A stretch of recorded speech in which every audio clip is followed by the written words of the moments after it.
Hello friend अगर मेरा video को आप पहली बार देख रहे हैं तो कृपया चैनल को सब्सक्राइब करें और बेल आइकन को जरूर दबाइए ताकि मेरा कोई भी नया वीडियो हो उसका सबसे पहले नोटिफिकेशन आप तक पहुंच जाए।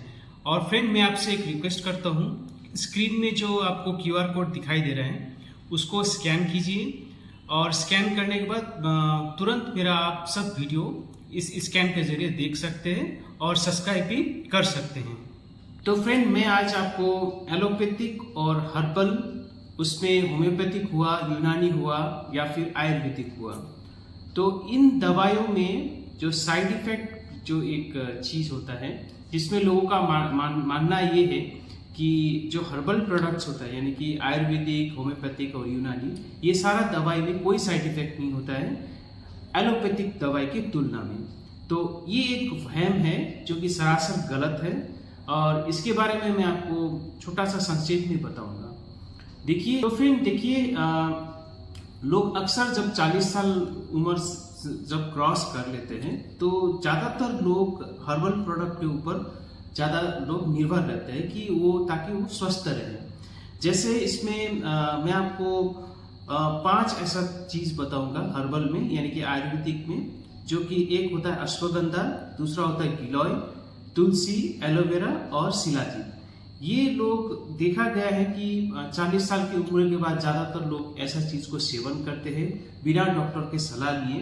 लेकिन मैं आपको बताता हूँ कि अगर जब भी ये सारा आप दवाई खरीदते हैं तो पैकेट में आपको जरूर देखिएगा, वहाँ पे लिखा रहता है कि पहले ये दवाई लेने से पहले डॉक्टर से संपर्क करें।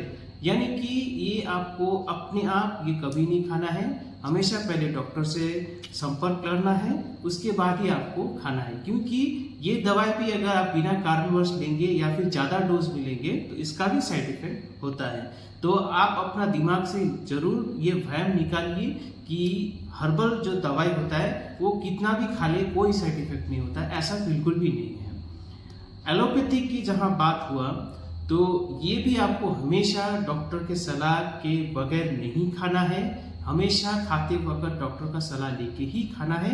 आइए ये 5 तत्वों का जो साइड इफेक्ट होता है जो अभी मैंने बोला दवाई का नाम, क्योंकि ये ज़्यादा प्रचलित है, लोग इसको ज़्यादा यूज करते हैं, इसीलिए मैं इसी के बारे में आज आपके सामने इसका थोड़ा सा साइड इफेक्ट के बारे में बताता हूँ और किस किस पेशेंट को ये सब दवाई नहीं खाना चाहिए वो भी मैं आपको बताऊंगा।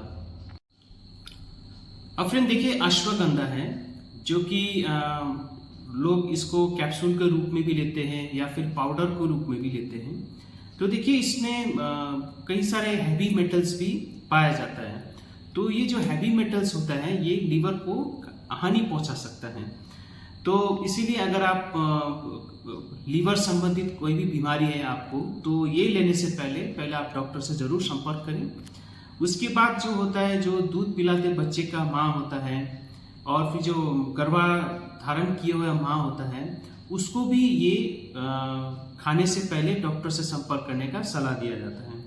और साथ में जिसको थायराइड का प्रॉब्लम हो या थायराइड ज़्यादा रहता हो, थायराइड कम रहता हो, ये सारे लोग ये खाने से पहले आप डॉक्टर से जरूर संपर्क लें और बेवजह इसको ज़्यादा ना लें। अब बात करते हैं गिलोय के बारे में। देखिए गिलोय अगर आप ज़्यादा लेते हैं तो उससे आपको कब्ज की बीमारी भी हो सकता है, इसको कॉन्स्टिपेशन बोलते हैं। और साथ में ये आपका जो होता है थोड़ा सा ब्लड जो प्रेशर है उसको भी थोड़ा सा कम कर सकता है। इसीलिए फ्रेंड ये ज़्यादा मात्रा में, ये सारा चीज़ अगर ज़्यादा मात्रा में लेते हैं तो ये साइड इफेक्ट इसका होता है। अब देखिए दूसरी बात है कि तुलसी जो होता है ये काफ़ी प्रचलित है हमारे देश में। तो तुलसी भी ये देखा गया है कि ब्लड शुगर को, यानी कि जो ब्लड शुगर होता है हमारे शरीर में, उसको कम करता है। तो इसीलिए कोई भी अगर डायबिटीज़ का मरीज हो जो इंसुलिन ले रहा हो या फिर डायबिटीज शुगर को कम करने का एलोपैथिक दवाई ले रहा हो, तो तुलसी खाते समय थोड़ा सा ध्यान रखिए आप। अब देखिए एलोवेरा जो होता है, ये क्या होता है कि हमारा शरीर में जो पोटेशियम लेवल जो होता है वो ये कम कर सकता है। तो जो लोग डायबिटिक्स ले रहे हो, जैसे लैसिक्स हो या फिर टाइटोर हो, ये सारा दवाई भी आपको आपका शरीर के अंदर जो पोटेशियम है उसको कम करता है। तो ऐसा लोगों को ध्यान देना चाहिए, खासकर जिसका ब्लड प्रेशर ज़्यादा रह रहा हो और ब्लड प्रेशर कम करने का दवाई ले रहे हो, तो ये सारा लोग ऐसा लोगों को आपको ध्यान में रखना चाहिए जब आप एलोवेरा का सेवन करते हैं। तो अब देखिए इस जो एलोवेरा जो लेते हैं ये किसी किसी पेशेंट में ये एलर्जी भी कर सकता है, और साथ में जो किडनी का मरीज होता है जो कि डायलिसिस में है या फिर किडनी खराब हो चुका है, तो ऐसा पेशेंट को भी एलोवेरा लेने से पहले एक बार डॉक्टर से संपर्क करना बहुत जरूरी होता है। अब देखिए शिलाजीत जो होता है ये काफ़ी प्रचलित है, खासकर पुरुषों में। ये स्टेमिना बढ़ाने के लिए, अपना प्रतीक्षा प्रणाली को, इम्यूनिटी को बढ़ाने के लिए ज़्यादा लोग लेते हैं। तो इसका देखिए ये स्रोत में ये पाया गया है कि ये आपका जो शरीर का यूरिक एसिड लेवल है वो बढ़ा सकता है। तो जिसको गाउट की बीमारी है, गाठिया का बीमारी है, तो ये शिलाजीत लेने से पहले डॉक्टर से ज़रूर संपर्क करें। उसके बाद ये देखिए ये हमारा शरीर में आयरन की मात्रा बढ़ाता है। तो जिसको सिकल सेल एनीमिया नामक बीमारी है तो उसको थोड़ा सा ध्यान देना चाहिए। हो सके तो ये शिलाजीत ना ले तो ही अच्छा है, खासकर जिसको सिकल सेल एनीमिया का बीमारी हो। और साथ में ये जब ज़्यादा दिन तक यानी कि महीने तक अगर लेते हैं तो इसमें जो हैवी मेटल्स नामक एक धातु होता है वो लीवर में जमना शुरू हो जाता है। तो इससे आपको लीवर में खराबी आ सकता है या फिर लीवर का कार्य प्रणाली में ये बाधा डाल सकता है। और साथ में अगर आप बहुत ज़्यादा मात्रा में लें तो ये भी पाया गया है कि दिल की जो धड़कन होता है वो अनियमित हो सकता है। तो फ्रेंड अश्वगंधा, गिलोय, तुलसी, एलोवेरा और शिलाजीत, इसका कुछ साइड इफेक्ट जो मैंने आपको बोला है, और कौन कौन सा पेशेंट जैसे डायबिटीज़ हो, ब्लड प्रेशर का बीमारी हो, या फिर सिकल सेल एनीमिया का बीमारी हो, या फिर अगर आपका दिल की धड़कन जो होता है अनियमित है या कि सीमित नहीं है, और प्रेग्नेंट जो गर्भाशय स्त्री जो होता है, जो प्रेग्नेंट वुमन होता है, ये लोग, और जो थायराइड का प्रॉब्लम होता है, ये लोग जो ये लेते हैं तो आप एक बार डॉक्टर से जरूर संपर्क करें।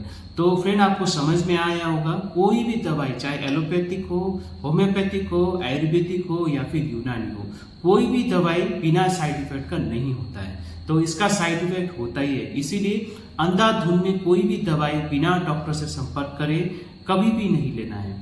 और फ्रेंड अगर जब आप ये ले रहे होते हैं तो आप 3 महीना से ज़्यादा कभी भी ना लें। 1 महीना का आप थोड़ा सा इसमें 1 महीना तक आप गैप रखें, यानी कि 3 महीना लेने के बाद 1 महीना ना लें, और फिर आपको शुरू करना है तो 1 महीने के बाद आप शुरू कर सकते हैं। क्योंकि इससे क्या होता है कि जो ज़्यादा आप दवाई लेते हैं तो उसका कुछ रासायनिक कण जो होता है वो हमारा शरीर में जमना शुरू हो जाता है। तो जमने के बाद फिर ये साइड इफेक्ट हमारा शरीर में होता है। तो जैसे आप इसमें गैप रखेंगे, यानी कि 1 महीना आप नहीं लेंगे, तो वो रासायनिक कण जो होता है हमारा शरीर से अपने आप निकल जाता है। फिर आप बाद में फिर दोबारा इसमें प्रयोग में ला सकते हैं। हमारा जो मस्तिष्क होता है, हमारा ब्रेन होता है, बहुत कमाल का चीज़ होता है। देखिए जैसे आप सोचते हैं कि मैं बीमार हूँ, तो हमारा शरीर अपने आप हमारा जो मस्तिष्क होता है अपने आप बीमारी का लक्षण वो पैदा करने लगता है। तो आपका दिमाग के ऊपर है, अगर आप सोचते हैं कि मैं बहुत बीमार हूँ तो आपका शरीर आपको बीमारी का लक्षण पैदा करने लगता है। तो सबसे अच्छा तो मैं आपको ये जाते जाते आपको ये सलाह देता हूँ कि टाइम पे खाइए, और हेल्दी फूड यानी कि स्वस्थ आहार आप लें, और रोजाना 1 घंटा व्यायाम करें, और अच्छी नींद लें, और तनाव भरी जिंदगी ना जिए। स्मोकिंग, तंबाकू ये सब का सेवन बंद करें, ताकि आप ऐसी आपको दवाई का जरूरत ना पड़े। तो फ्रेंड ये रहा छोटा सा जानकारी कि कोई भी दवाई जो होता है, चाहे वो एलोपैथिक हो, होम्योपैथिक हो, आयुर्वेदिक हो, कोई भी दवाई साइड इफेक्ट वगैरह बिना साइड इफेक्ट का नहीं होता है। इवन आज के लिए इतना ही। जाते जाते मैं आपसे फिर रिक्वेस्ट करता हूँ, जो QR कोड इस स्क्रीन में दिख रहा है, अपना मोबाइल से स्कैन करके मेरा सारा वीडियो को आप देख सकते हैं। फिर ऐसे वीडियो लेके आएंगे, तब तक के लिए थैंक यू वेरी मच।